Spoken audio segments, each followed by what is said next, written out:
Bienvenidos a Teleo. Hoy tenemos un invitado muy especial. Es el secretario de Gobierno de Bogotá, ex viceministro del Interior, Luis Ernesto Gómez. Muchísimas gracias por estar hoy con nosotros. Yo sé que tienes una agenda muy ocupada en medio de esta cuarentena y muchísimas gracias en serio por regalarnos estos minuticos para hablar de literatura. Natalia, un gusto estar contigo y con Denis. Hola, hola. Bueno, primero que todo queremos saber si tienes alguna maña lectora, si de pronto, no sé, doblas pestañas de los libros o los marcas cuando los terminas. ¿Alguna maña a leer, algún hábito con los libros? Pues digamos que con los libros de papel, y debo confesar que en los últimos 2 años he abandonado un poco el libro de papel, o en el último año he abandonado un poco el libro de papel, y descargo mucho o en el Kindle o en la tableta, y leo allí. Pero digamos que con mis libros de papel era el hábito más bien de rayar sin problema, de escribir sobre el libro, y pues si no tenía a mano un lápiz sin un esfero, pues también escribía sin problema con el esfero.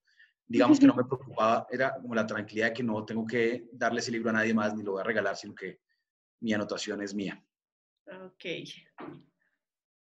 Excelente. Bueno, Ernesto, cuéntanos un top de favoritos, al menos 3 que recuerdas en ese momento. Bueno, yo soy poco lector de novelas y de ficción, leo más bien pues ciencia, leo de historia, biografías, y por supuesto también mucho de debate, de opinión de asuntos contemporáneos.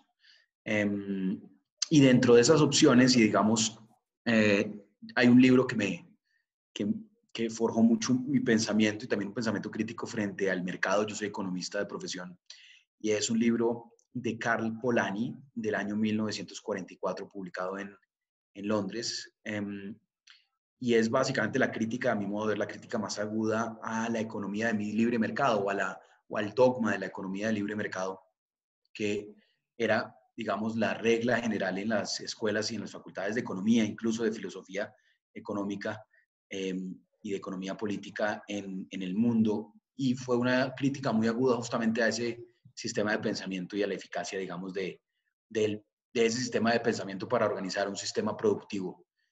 Me parece que es una muy buena, pues una muy buena crítica, y obviamente con una fuerza retórica muy potente.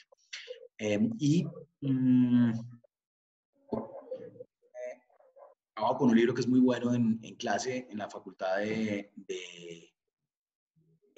FICRI del externado, en donde dicto una maestría de gobierno y políticas públicas, y trabajo con un libro de Peter Lindert que se llama El ascenso del gasto público, Growing Public, que tiene que ver con cómo se ha incrementado el gasto público digamos, a partir de la década de los 30, y cómo, digamos, cuáles son los jalonadores del incremento del gasto público en gasto social, en invertir en la gente.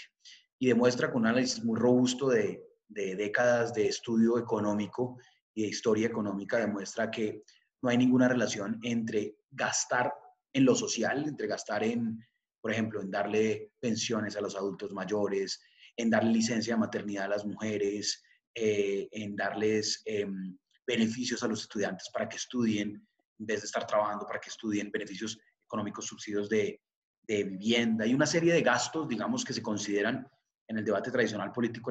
Muchos aseguran que cuando tú tributas mucho y recargas a los productivos para darle a los improductivos, es decir, tributas mucho a las empresas para hacer gasto social, para invertir en la gente, que licencia de incapacidad, subsidio por desempleo, subsidios para que estudies, todo eso.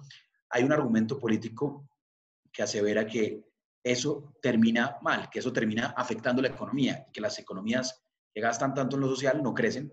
Pero lo que hace él es, pues con datos de los últimos 100 años, datos económicos, demostrar que no hay que no hay ninguna relación negativa entre gastar en lo social, gastar en la gente, y el crecimiento de las economías, porque realmente ese gasto social finalmente se paga solo. Es decir, cuando tú inviertes mucho en capital humano, inviertes en su salud, inviertes en su bienestar, inviertes en que las mujeres puedan tener, por ejemplo, un jardín donde dejar a los niños, y además pagas su licencia de maternidad y demás, lo que está haciendo es que sigan siendo productivas a lo largo de la vida. En fin, demuestra que esa política de gasto hace que la gente le vaya bien. Y por último, un libro de ciencia que se llama El cerebro, que se trata básicamente de, creo que es de Daniel Hahnemann, no estoy seguro del apellido bien, que es un neurocientífico que trabaja sobre cómo pues, todos los procesos cognitivos y cómo se refleja eso en la construcción de realidad y de realidades colectivas y sociales. Muchas gracias, definitivamente hay que leerlos. No es Excelente digamos nuestra especialidad, recomendaciones. pero muy interesante escuchar de libros diferentes, ¿no? A lo que uno siempre está acostumbrado a leer. Bueno, te quería preguntar, ¿cuál es el último libro que has leído que leíste en esta cuarentena? Les cuento y les confieso que en esta cuarentena me ha quedado muy poco tiempo. Bueno, Tenía como sí. la idea romántica de, bueno, no, cuando tengamos cuarentena y nos aislemos y nos quedemos en casa, qué delicia, voy a leer. Pero creo que, no sé si fue la ilusión de muchos, pero en mi caso duró muy No poco cuenta cuando uno es secretario.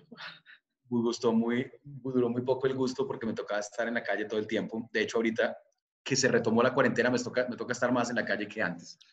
Sí. Pero entonces, por eso, como me queda poco tiempo, yo leo muchas revistas, realmente leo como mucho, leo El Economist, con mucha, pues digamos, tengo una suscripción digital, entonces siempre los viernes en la tarde que llega El Economist lo leo. Leo la revista Semana, por ejemplo, leo como mucho de información, de contexto. Y ahorita, el último libro que leí, ya se los traigo,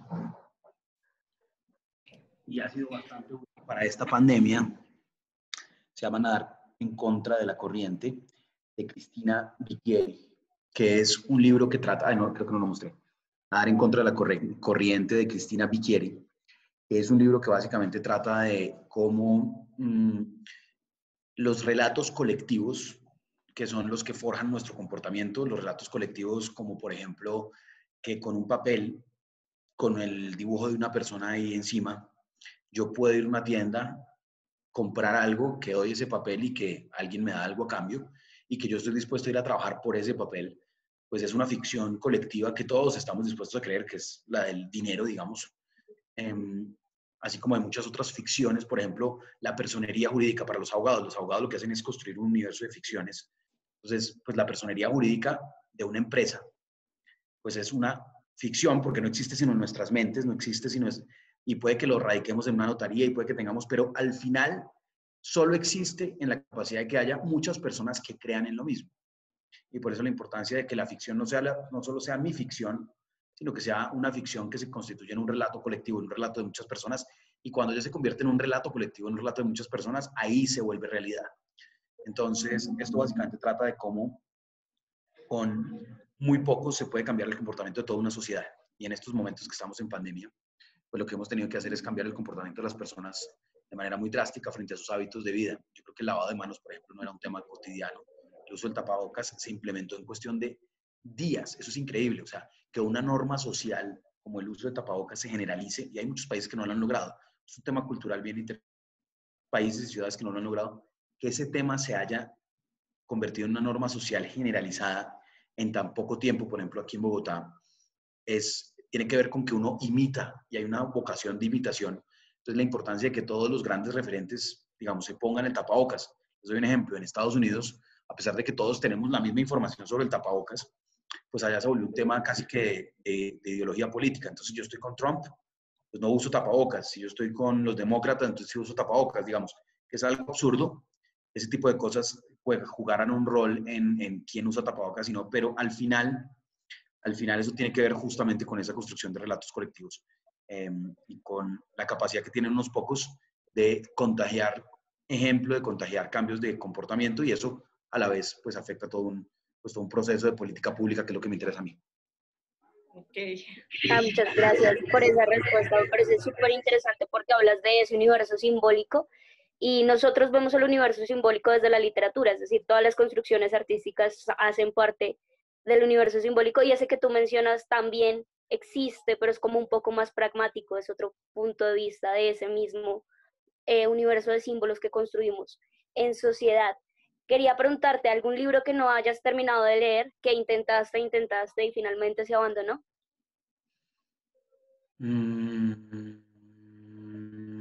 que haya intentado y no me lo haya terminado.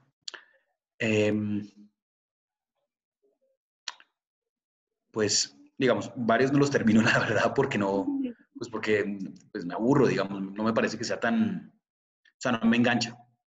Y entonces, pues tampoco creo que sea una obligación ni académica ni ética terminarse los berracos libros. Si no, no lo enganchan a uno y no le parecen interesantes, lo dejo a medio camino. Pero por eso estoy tratando de buscar uno que haya intentado quizás, quizás The Universe in a Nutshell, que es el universo en una nuez, creo que se llama, que es de este científico, se me acaba de ver Richard Hawkins. Hawkins es el del gen egoísta. De Stephen Hawking, que es el famosísimo físico que falleció hace muy poco tiempo, que tenía una discapacidad motora.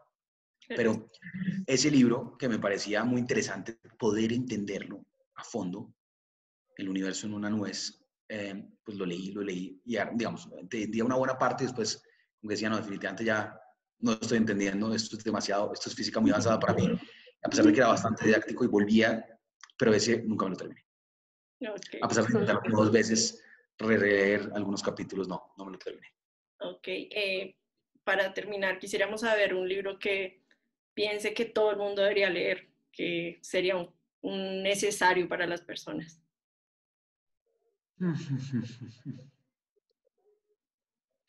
Yo creo que no hay tal libro que sea que pueda tener ese carácter de universalidad. Muchos te dirían la Biblia porque, digamos, hay pocos libros que puedan cobrar tal relevancia universal, pero yo creo que no hay ninguno. Pues la Biblia para los cristianos, pues la Torá u otros, digamos que no, y por eso no creo que no haya ningún libro con la capacidad, pues para algunos será la Torá, para otros será otros textos religiosos o espirituales, y por eso digo, ni siquiera la Biblia, que podría ser como el más general o el más universal, podría tener ese carácter. Yo no creo que haya un libro que tenga que leer todo el mundo, porque hay mucha diversidad de pensamiento y hay mucha, por ejemplo, seguramente tú me dirías un libro de literatura que te encantó a ti, que para tu vida y yo, por ejemplo, como te das cuenta, tanto que me preguntaron, casi no leo literatura, digamos. Leía mucha literatura en el colegio porque era obligatorio, pero una vez pude escoger lo que leía, empecé a leer más ciencia, asuntos, economía, digamos, temas que como de mi interés, pero sí, no creo que haya ese libro universal, no lo hay. Tiene que ser muy personal, creo que es esa. Cada quien tiene su libro favorito y su libro fundacional. Muchísimas gracias, Luis Ernesto, por este tiempo, por este espacio y nada, realmente seguimos, digamos, tu carrera como político hace un tiempo y realmente te admiramos mucho. Voy a decir una cosa, te considero muy guapo y muy inteligente, un hombre muy inteligente. Entonces, realmente por eso te seguimos tanto para esta entrevista. Muchísimas gracias por este espacio. Muchas gracias, disculpen la tardanza. Natalia, Denis, que tengan un bonito día. Gracias. Sí, suerte con todo, feliz día. Gracias, lo mismo para ustedes.